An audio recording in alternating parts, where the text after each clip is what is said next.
Welcome to the Reddit Chronicles. Today we will be reading from Am I the Jerk? Our first post is by Simple Band. Am I the jerk for taking my grandchildren to Disney for the first time without their mother and refusing to apologize when confronted? My son made this account and asked me to post this story because he claims my normal meter is skewed and the internet is going to tell me I am an asshole. I recently babysat my grandchildren, 5 and 4, for a period of 4 nights and 5 days so my son and his wife could attend a wedding in Mexico and spend a few days on vacation. They approached me since her mother would not be available, and I initially said I wasn't comfortable with that. It seemed like a long time to watch the kids, and she has point-blank told me that the woman's family is more important than the man's. So I was irritated I was being asked, and not her mother. I will admit that I did give in when my son became very emotional, but I feel like they were being manipulative. While I had the kids, I was invited to a birthday at Epcot and wanted to go.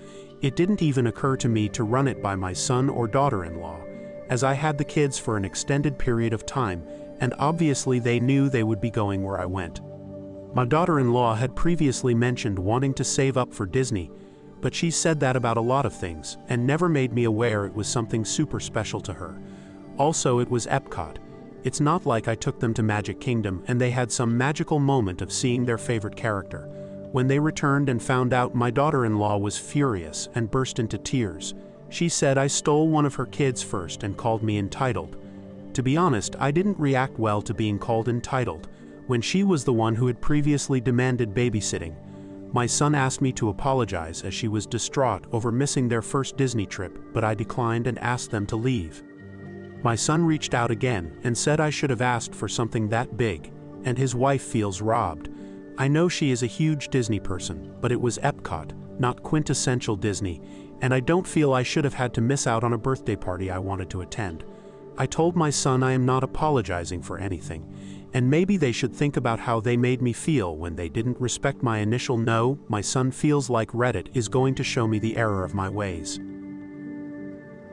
Our next post is by Own Pie. Am I the jerk for refusing to talk to my parents until they give me an honest answer to my question? I, 17M, live with my parents and my younger siblings. We were very close until recently. My first mom died when I was 6 days old. She developed eclampsia in late stages of the pregnancy with me, and she never recovered from it. A few weeks later, my dad packed up and moved with me because he couldn't stay where they were planning a life together. This left her family behind.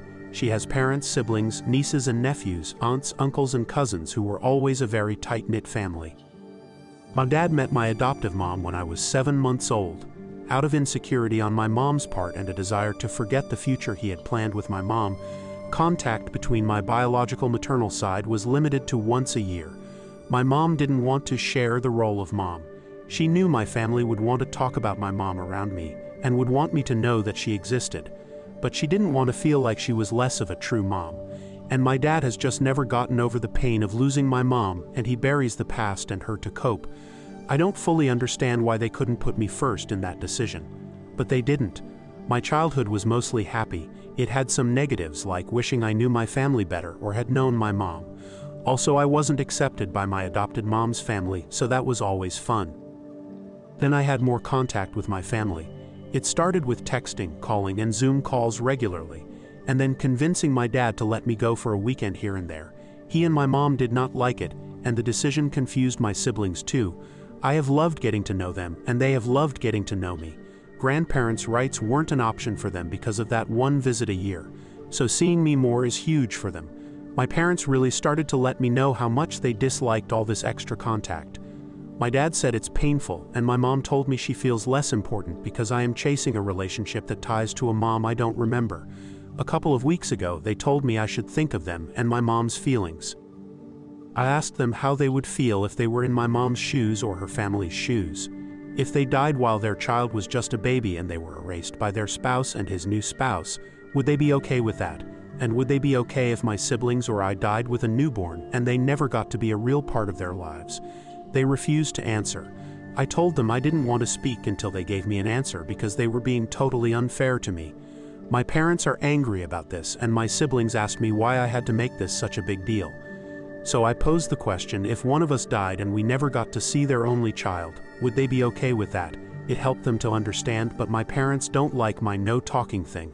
But all they want to talk about is this topic, and they also won't give me an answer. Am I the jerk? Our next post is by Square Cloud. Am I the jerk for being too hard on my dad by saying he let me down when he chose being married over what was best for me? My dad and I, 17F, started therapy 3 weeks ago, and last week during our third session I opened up bluntly about how I feel like my dad let me down and failed me by prioritizing being married and his own happiness. This was not the first time I tried speaking openly to my dad about this, but it's the first time he said he appeared willing to listen, and the first time he took the harm it was doing to our relationship seriously. Let me explain. My mom died when I was just a baby, and my dad was a single dad until I was 4. It was then he met my stepmom, his wife Sharon. Sharon was a divorced mom with a 9-year-old son and an 8-year-old daughter. They got married when I was 5. Sharon's kids, my step-siblings, never liked me. They always hated me. When my dad and Sharon first got married, I thought of them as my siblings and loved them totally. But they were really mean to me. They'd say they hated me, that everyone hated me, that I should leave. They encouraged me to run away because nobody would miss me. They said I would never be their sister or their family, and I was a weirdo for calling them my siblings.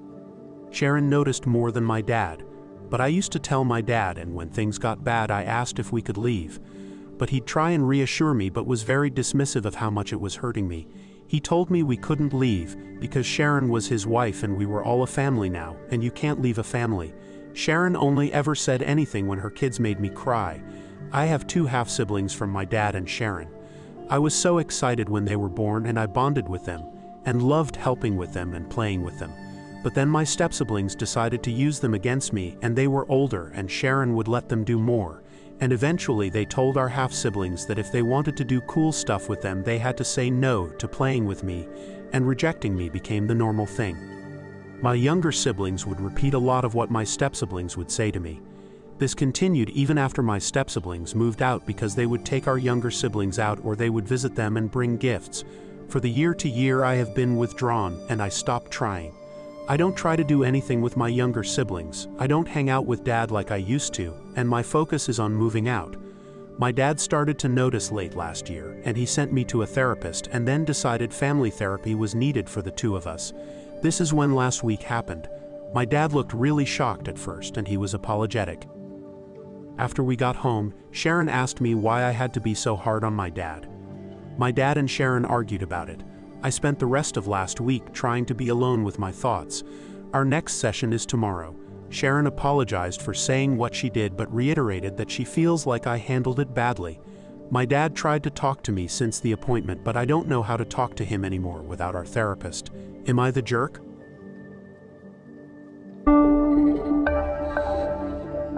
Thank you for listening to the Reddit Chronicles. Follow for more content.